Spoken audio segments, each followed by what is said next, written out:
The sacred serpent of Umira. The village of Umira was unlike any other place. Snakes lived everywhere in the village. They crawled through compounds, rested beneath trees, and slept in corners of homes, but nobody killed them. The people believed the snakes were guardians sent by their ancestors.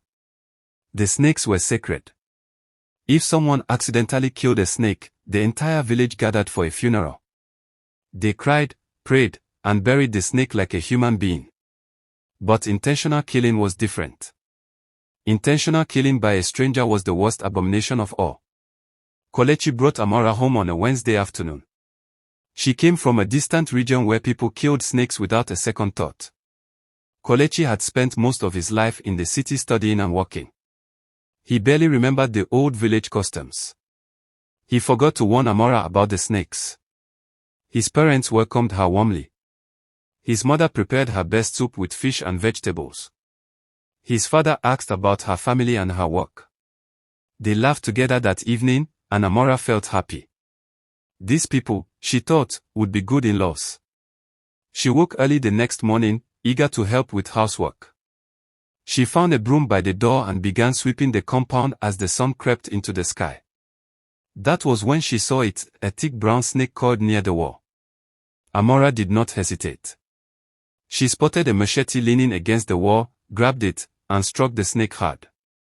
It died instantly. She felt proud. She believed she had protected the household. She called out loudly, "Kelechi! Mama! Come and see what I killed." Kelechi's mother rushed outside first. When she saw the dead snake, all the color drained from her face. She clutched the wall to steady herself. Kelechi ran out behind her and froze. The smile vanished from Amora's face. A woman passing the compound saw everything and began to scream. "Abomination! A stranger has killed our protector." Her cries echoed through Umira. Within minutes, villagers poured into the compound, from farms, markets, and homes. Fear filled their eyes as they gathered around the lifeless snake. The elders arrived wearing ceremonial beads and wrappers. They formed a circle around the snake's body. Some knelt to examine it, others muttered prayers. The compound fell silent except for whispered dread. Elder Nwoi, the oldest man in the village, looked at Amora with sorrowful eyes.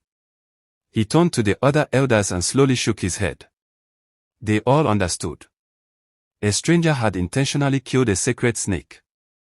Kelechi stepped forward, hands raised, explaining frantically how Amora came from far away, how she did not know their customs, how she meant no harm.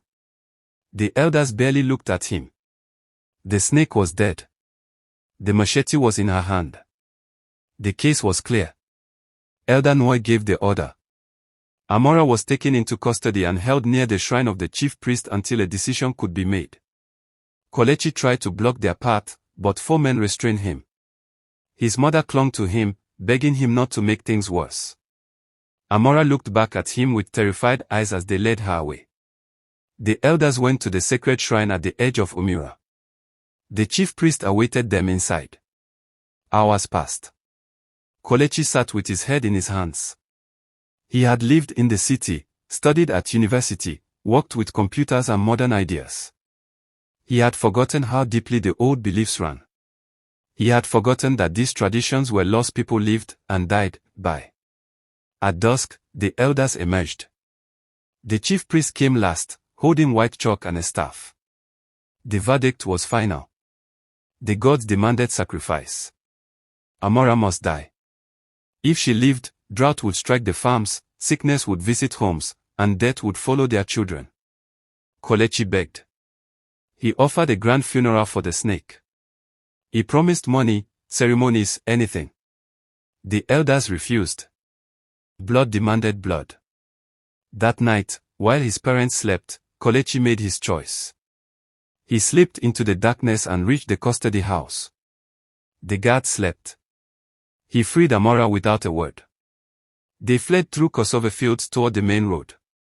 By dawn, they were gone. Panic gripped Umira. Search parties failed. The elders warned of divine punishment. But punishment never came. Instead, rain fell. Crops flourished. Wells filled. Children thrived. Confused, the elders consulted the chief priest again. He fasted and prayed for 2 days. When he emerged, his voice was softer. The gods had spoken again. Amora had acted in ignorance, not malice. Her heart was pure. Mercy had been chosen. Word reached Kelechi. He could return safely, but Amora refused.